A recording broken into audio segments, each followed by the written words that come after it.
నిద్రావస్థలో కోరుకుపోయిన సనాతన సమాజాన్ని జాగృతం చేయడమే నగర సంకీర్తన ముఖ్య ఉద్దేశమని స్థానిక హరే కృష్ణ మూవ్మెంట్ ప్రతినిధి డాక్టర్ వినోద్ ప్రభుజీ తెలియజేశారు. జహీరాబాద్ పట్టణంలోని భవానీ మందిరంలో 153వ నగర సంకీర్తన అనంతరం ఏర్పాటు చేసిన సత్సంగ సభలో పాల్గొని ఆయన ప్రవచించారు. విభిన్న సంస్కృతులు జాతులు కలగలిసిన భారతదేశంలో జాతుల మధ్య వైరుధ్యాలు పెరిగిపోవడం పట్ల ఆయన ఆందోళన వ్యక్తం చేశారు. అయితే సనాతన ధర్మం ఇలాంటి దురాకృతాలను ఎంతమాత్రం సహించబోదని హెచ్చరించారు. యుద్ధ రంగం నుండి నిష్క్రమించి అపకీర్తి మూటగట్టుకోవడం మృత్యు కన్నా హీనమైనది అని శ్రీకృష్ణుడు అర్జునునికి ఉపదేశించారని, ఇదే క్రమంలో సమాజ స్థాపనకై ప్రతి ఒక్కరూ కంకణబద్దులై ముందుకు వెళ్లాల్సిన ఆవశ్యకతను ఆయన నొక్కి చెప్పారు. ఈ దురాగతాల పట్ల యావత్ సమాజం చైతన్యం కావాలి అని పిలుపునిచ్చారు.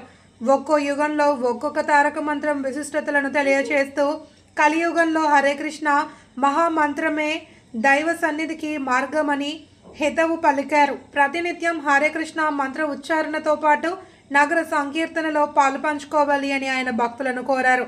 అంతకుముందు సంకీర్తన బృందం రాచన్నపేట్ వీధుల్లో శ్రీకృష్ణ కీర్తనలు పాడుతూ శోభాయాత్ర నిర్వహించారు. ఆధ్యాత్మిక వాతావరణంలో జరిగిన ఈ కార్యక్రమంలో పురుషులు, మహిళలు, చిన్నారులు పాల్గొన్నారు.